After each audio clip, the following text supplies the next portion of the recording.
Magandang araw mga kaibigan sa lahat. Assalamualaikum warahmatullahi wabarakatuh mga kaibigan. Syukran sa ating lahat. Mga kaibigan, ang video ito po ay nagaganap 1 month ago mga kaibigan, na kung saan ay may nangyayari pong activity ng SDE Church or the Seventh-day Adventist Church na ginanap po doon sa SDE ng Digos City, Davao del Sur mga kaibigan. Marami pong mga delegates dito kasi ito po yung nagaganap ay malaki pong activities ito kasi nandito ho yung namumuno, no, which is in the 14 countries mga kaibigan.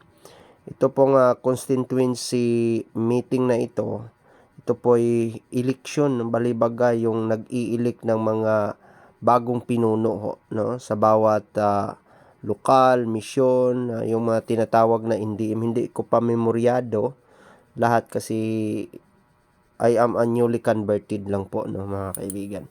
So that's all about 2 years ago because matagal na akong nagsimba bilang isang SDE mula pa noon at hindi lang natuloy mga kaibigan. So yan po mga kaibigan, kasama ho natin dito yung mga delegates po, no. Marami ho dito mga kaibigan, punong-puno po ito. Kasama po tayo dito sa Tagum Central SDA Church na kung saan ito po isugo ng Diyos sa pamagitan po ng kanyang kabanalan po dito sa lupa, na kung saan ay pinapakita po niya kung ano po ang gagawin ng tao in which ang tao po ay nagkakamali when the man is doing not right and they are against to the commandments of the Lord. So the Lord will choose, no? I do not like to mention everything about this because I am not one of those experts that to explain about the expertise, but I would like to ask for everybody to be open your mind, open our heart, empty our glass. That there is the commandments of God or the commandments of the Lord, the heaven and the Father, mga kaibigan, who are in heaven, to directly to the human in the civilizations of this earth. Because everything, there is a purpose. Everything must be to be understand by everybody, because everybody, there is a lot of different kinds or different styles of their lives, especially in develops, that we are having only one God, in which this civilization in this universe are, there is many more explanation out there. So that's why if we are believing in Jesus Christ as one of our Savior, who are to live to like a human, to experience the human heart and the human mind, the way we think, the way we choose our emotions. So that's why the Father in heaven, who has given this the begotten Son, which is called Jesus Christ, to save our sin in this universe. So there is a lot of things to be understand, especially if we are a Bible readers, if we are a Bible defenders.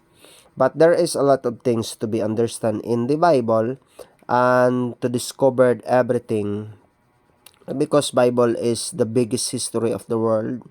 What where did this happen? Because our earth is it's all about 4.6 billion years, unlike for the another called a Milky Way, a universe, like that mga kaibigan, the sun, or many things out there. There is explanations.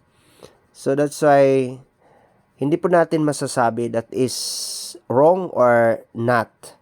But there is an explanations behind it.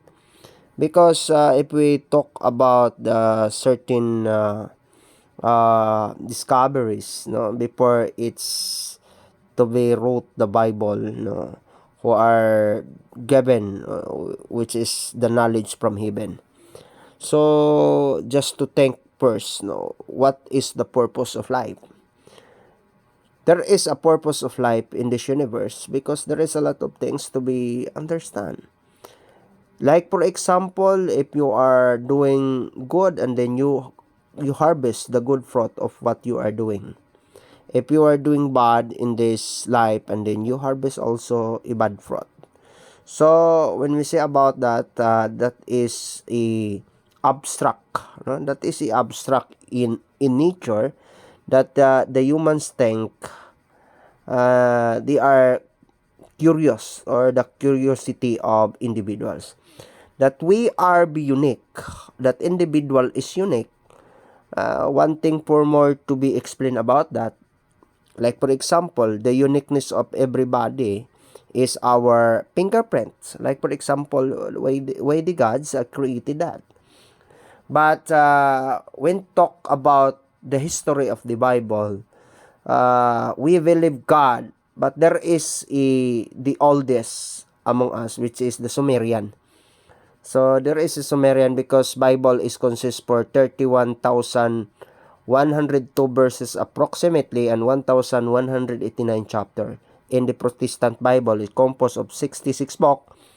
Uh, Catholics is used for 76, Orthodox is used for 76 to 85 books, if I'm not mistaken.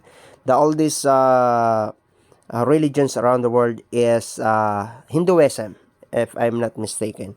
And also, the oldest tablets are bases, mga kaibigan, are all from the Sumerian tablets. That is the oldest, which called a Bible, which is the pagan, no? That is called a paganism. Yung mga the oldest texts, no, mga kaibigan, if we want to discover or about that. So thank you so much all about our discovery, mga kaibigan.